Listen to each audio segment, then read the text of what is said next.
Bienvenidos a la Travesía de las Letras. A continuación escucharemos fragmentos del libro de las cochinadas, una publicación de divulgación de ciencia escrita por los científicos mexicanos Julieta Fierro Grossman y Juan Tondamazón. Los mocos. Los mocos son los mejores amigos del cuerpo humano. Impiden que el polvo, los virus, las bacterias y los insectos, entre otros, se metan a nuestro organismo y nos causen enfermedades. Además, los mocos sirven para recubrir las paredes internas del estómago e impedir que el jugo gástrico las destruya. Los pulmones también producen mocos llamados flemas. También la mucosidad vaginal es útil para hacer bebés. Entonces, bienvenidos los mocos. Los mocos están compuestos de aproximadamente 95% de agua, 2.5% de sal y 2.5% de mucina, una proteína que se emplea para hacer algunos tipos de pegamento, de ahí lo pegajoso.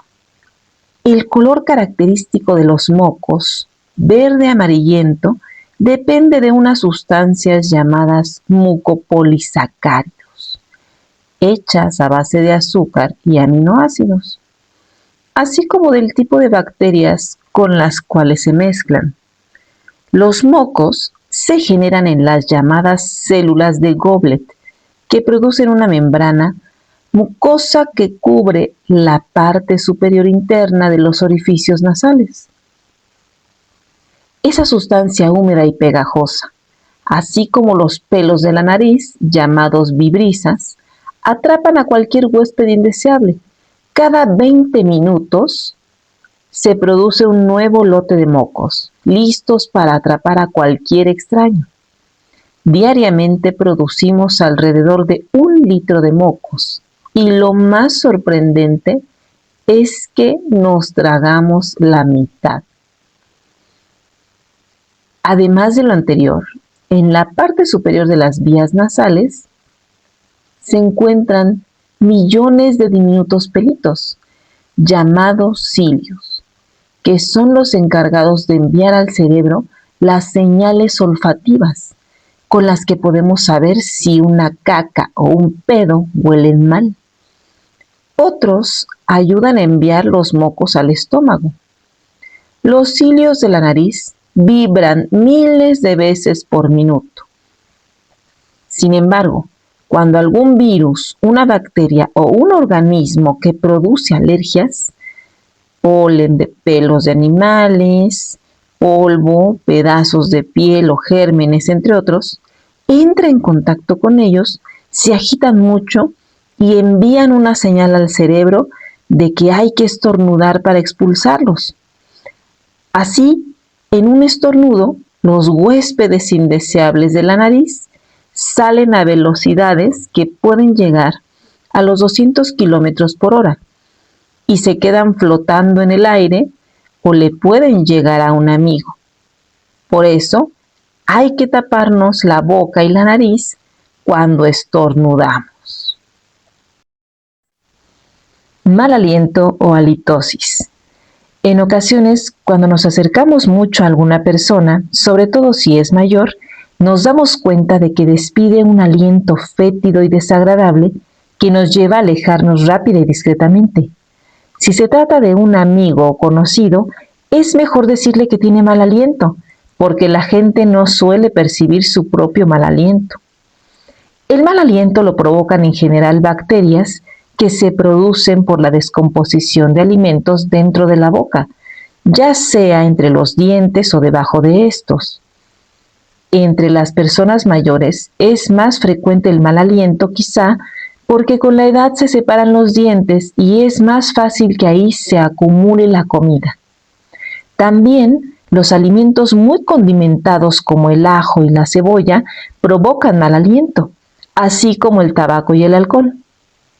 En ocasiones, si tenemos anginas o amígdalas, la comida puede quedar empaquetada en pequeños orificios. los dientes destruidos y las caries originan mal aliento. Y finalmente la halitosis puede provenir del tracto digestivo y el estómago. Si el problema no es severo, la mejor solución es lavarse los dientes y la lengua por todas partes 3 veces al día. Limpiarse los espacios que hay entre los dientes con hilo dental y hacer gárgaras con algún líquido bactericida. La vomitada. Aunque no nos guste nuestra vomitada, y mucho menos la ajena, vomitar es una función natural del organismo cuando algo nos cae mal, generalmente por una comida descompuesta, una infección intestinal, por mareo o movimientos bruscos, o cuando hemos bebido demasiado alcohol. Nuestro cuerpo dice, ya basta, y hay que arrojar por la boca y la nariz ese líquido pastoso y de color rojizo que nos está haciendo daño. Claro que después de vomitar nos sentimos mucho mejor. Entre los romanos era común que tuvieran un cuarto especial llamado vomitorio, que utilizaban cuando comían en exceso. La solución era sencilla. Se atracaban de grandes manjares, vomitaban auxiliados con una pluma o el dedo introducido en el hondo fondo de la garganta y volvían a comer. En los bebés, el vómito se aprecia como algo natural. Muchas mamás colocan un pequeño trapo encima del hombro mientras cargan al bebé, le dan palmaditas para que saque el aire o eructe, y en ocasiones vomitan toda la leche. También en las mujeres embarazadas los cambios hormonales pueden provocar el vómito. Si comemos una torta de jamón con algún ingrediente descompuesto, este llega al estómago y se empieza a disolver con el ácido clorhídrico. Cuando el estómago detecta que tiene bacterias que nos afectan, envía una señal a una zona del cerebro llamada médula oblonga, ubicada en la parte superior de la médula espinal, que le dice al estómago, hay que guacarear. Entonces, los músculos del diafragma ejercen una presión hacia abajo, apachurrando al estómago. El píloro, que comunica al estómago con los intestinos, se cierra por la contracción del esfínter. El esófago se relaja y a la torta no le queda más remedio que salir por la boca y la nariz. Si ya pasó bastante tiempo, estará en forma de un líquido rojizo y pastoso de mal olor por el ácido clorhídrico. Y en caso contrario, se verán los trozos de torta descompuesta. Nos lavaremos la boca y los dientes y nos sentiremos mucho mejor. Cuando algo nos cae mal, nos podemos provocar el vómito artificialmente, presionando la parte posterior de la lengua o metiendo un dedo empujando en la parte posterior del paladar, así como presionando algunos puntos del borde de la palma de las manos. Provocarse el vómito frecuentemente puede causar una enfermedad mortal llamada bulimia, cuyos trastornos físicos y psicológicos son muy difíciles de corregir. Los prejuicios de muchos jóvenes, sobre todo de las mujeres, de estar flacas o flacos de manera artificial, provocándose el vómito o dejando de comer, ocasionan graves males en el desarrollo físico y mental que son muy difíciles de corregir. Estas enfermedades se conocen como bulimia y anorexia. Por ello, es mejor aceptar nuestro cuerpo tal y como somos y hacer ejercicio frecuentemente. Existen algunos remedios para no vomitar, entre los que puede mencionarse el jengibre, las bebidas gaseosas como ginger ale, el pan tostado o las galletas secas. Aunque lo más recomendable cuando nos sentimos mal es vomitar, por más desagradable que sea. Barros y espinillas. Un día soleado en la mañana nos levantamos, nos dirigimos al baño y, ¡oh desgracia!, vemos que nuestra cara está llena de granos, pero no hay de qué preocuparse. Durante la pubertad, nuestro organismo produce enormes cantidades de hormonas que suelen alterar el funcionamiento de las glándulas sebáceas.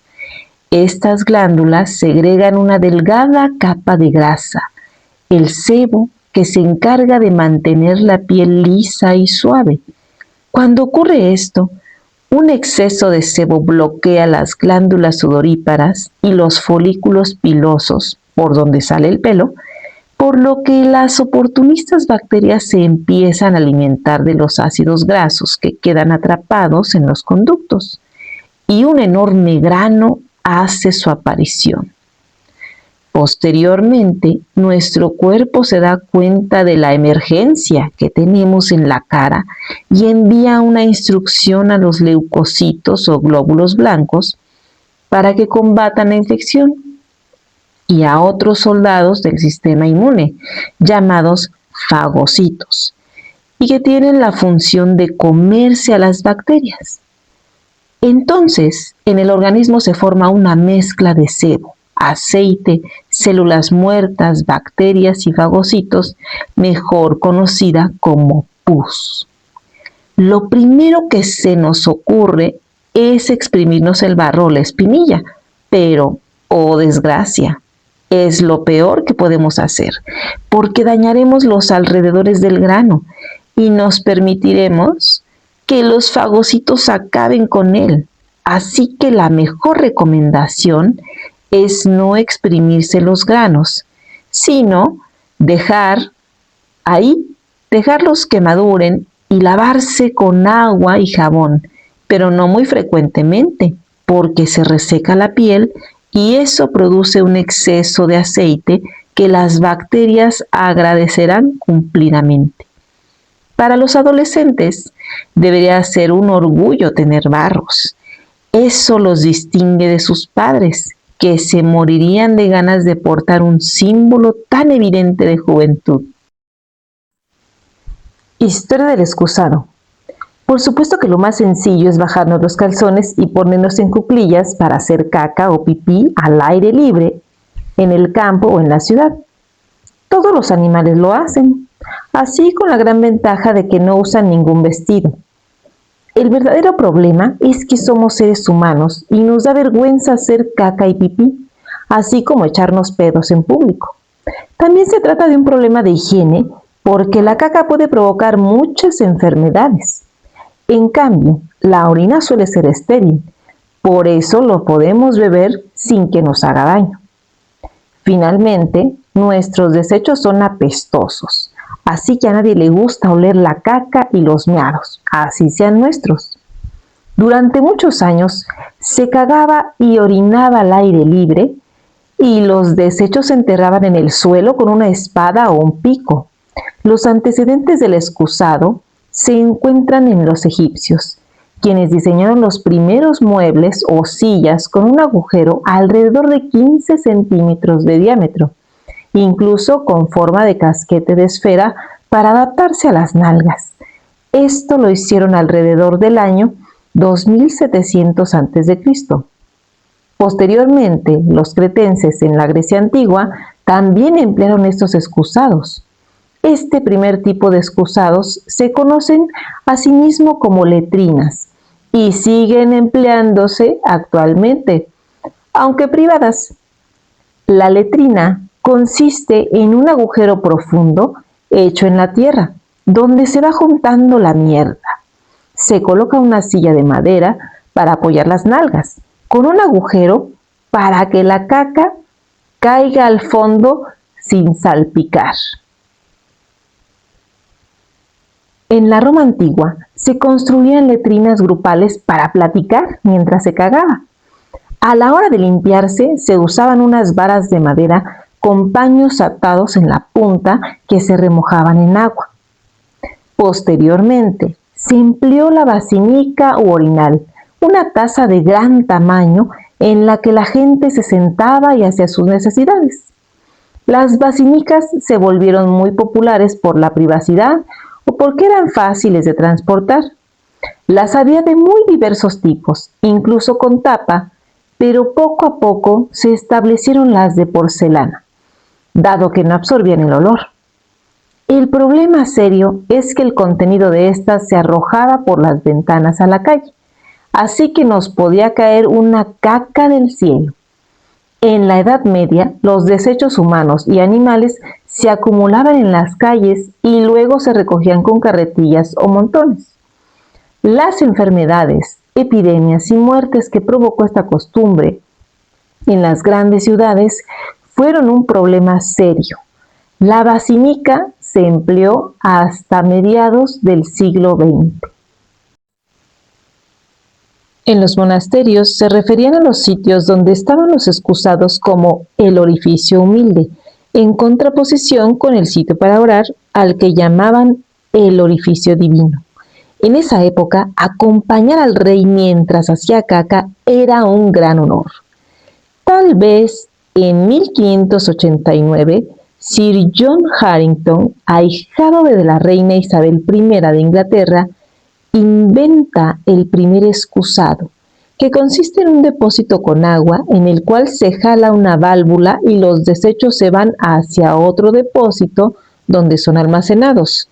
Harington escribe en 1596 el libro La Metamorfosis de Ajax, haciendo alusión al excusado. La broma le costó la expulsión de la corte inglesa. La gran ventaja del excusado consiste en que los meados y la caca, con todo y su peste, se sumergen en el agua, con lo cual se logra que ya no huela nada. El agua es el secreto del excusado. Excusado significa lo que ya no es útil, y WC son las siglas en inglés de Water Closet, y se refiere a que con él ya no hay malos olores. También se le llama inodoro porque al usarlo no huele. En 1775, el relojero Alexander Cummings presenta la primera patente del excusado actual. Poco después, los franceses inventan el bidet para lavarse todas las partes nobles. En 1884, Thomas Draper introduce el excusado sin válvula con un tanque de agua en la parte superior y unos años después, Thomas Clifford propone la forma de S acostada con la que se produce el llamado efecto sifón del excusado actual. Los tres últimos se conocen como los tres mosqueteros del excusado. Pese al gran invento del excusado, hoy muchas personas siguen yendo a baños en los que el excremento pasa a un depósito, como en la antigüedad, o cagando y meando de aguililla, como se dice comúnmente, en un gran agujero, sin contar a los que abonan la tierra o la milpita en el campo.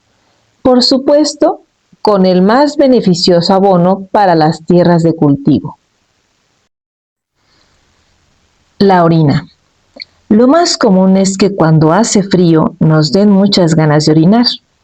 La razón es que con el frío los objetos se contraen, es decir, reducen su tamaño. Así, nuestros músculos se contraen y ejercen una presión sobre la vejiga. Movemos las piernas rápidamente o las levantamos para aguantarnos las ganas antes de encontrar un baño. Cuando al fin llegamos y orinamos, no podemos menos que esbozar una sonrisa de descanso, paz y tranquilidad. El secreto de la orina radica en los riñones, dos órganos que se encuentran en la parte inferior de la espalda, debajo de los pulmones. Los riñones son los encargados de filtrar la sangre y limpiarla, así como mantener un balance entre los diferentes líquidos de nuestro organismo. La sangre llega a los riñones por las arterias renales. Una vez allí, se conduce por unas ramificaciones o tubitos más pequeños llamados nefronas. La sangre limpia sigue su camino por las venas, mientras que los desechos de esta limpieza se dirigen por un gran tubo de desagüe llamado uréter hasta la vejiga, una bolsa de cuero en la que se almacena la orina. Cuando se llena dicha bolsa, sus terminaciones nerviosas mandan una señal al cerebro que dice: tengo muchas ganas de orinar. Entonces empezamos a buscar un baño o una gran extensión de terreno donde podamos hacerlo sin que nadie nos vea. Al orinar, nuestros músculos se contraen y presionan la vejiga para que el líquido amarillo se conduzca por un pequeño tubo llamado uretra y salga del cuerpo. ¿Qué pedo? No hay placer más grande que echarse un pedo. Si estamos en una reunión o en una clase y nos da vergüenza echarnos un pedo, empezamos a sentir dolores en la panza y definitivamente no estamos a gusto hasta que logramos que salga. Lo más cómodo es levantar ligeramente una nalga para que pueda escapar libremente. Pero siempre nos preocupa que junto con el pedo nos pueda salir algo de caca, sobre todo cuando se trata de un pedo aceitoso. Generalmente nuestro cuerpo nos avisa cuando se trata de un pedo o de caca. El pedo o flatulencia es un gas que sale por el ano y uno de sus componentes más importantes es el gas metano, aunque también posee un segundo componente que es el hidrógeno, que se forma por la reacción de las bacterias anaerobias, es decir, las que viven en el intestino donde no hay oxígeno en abundancia, como en el aire que respiramos. Ambos gases son altamente flamables. Los pedos también tienen nitrógeno, dióxido de carbono y oxígeno, y en ocasiones sulfuro de hidrógeno, lo que les confiere ese desagradable olor como a huevo podrido. Pero, ¿cuál es el origen de los pedos? Un tipo de pedo se debe al aire que ingerimos al tragar y que no eructamos. Un segundo tipo de pedo proviene de las bacterias anaerobias que viven en el intestino, las cuales descomponen la comida que no puede digerir nuestro organismo, es decir, la comida que produce pedos. Generalmente se trata de algunos azúcares como la rafinosa, la fructosa, el ácido sórbico, los carbohidratos y la fibra de salvado que tienen los alimentos que llamaremos pedorros. Sin embargo, no todos los pedos salen al exterior. Algunos son absorbidos por las paredes intestinales.